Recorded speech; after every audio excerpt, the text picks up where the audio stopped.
The European Union is preparing to roll out a system that will determine who is allowed to access parts of the internet. Commission President Ursula von der Leyen says that it's safe, anonymous, and designed to protect children.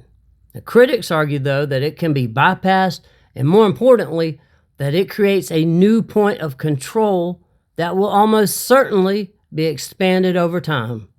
And once access is regulated, then whoever controls the system has that power.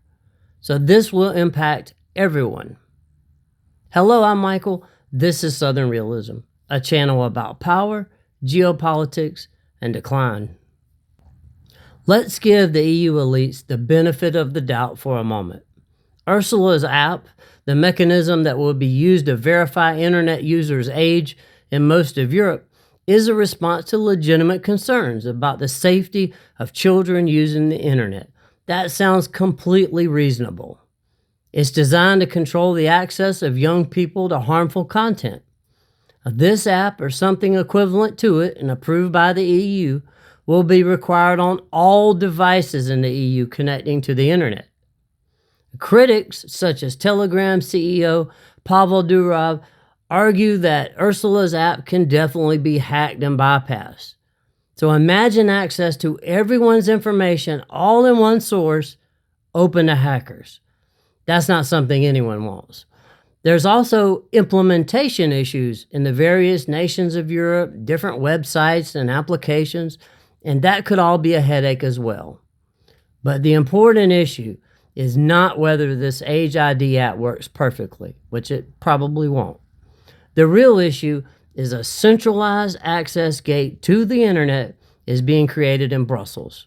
So access to the internet will be conditional, not something that you can take for granted. And once access is regulated, then the people running the system will have that power over you. Today it's just an Age ID app, von der Leyen says. But tomorrow it could be content, identity, and more importantly, compliance. Now, systems like this, they do not remain limited. Have you ever known of politicians to be given power not to use it? That just doesn't happen. Now, let's say you like and trust von der Leyen. Some people do. So just imagine this power to control access to the internet in the hands of your political enemies. Would they use it against you? Once implemented, there will be a ton of opportunities for the EU elites to expand their control. There'll be political crises. There will be security concerns. And there's definitely going to be so-called disinformation narratives that are golden opportunities to justify expansion of power. Von der Leyen famously says that she has tools to deal with nations that stand up to European Union power expansion. Well, this will give her another powerful tool. National governments will cede yet more power to Brussels.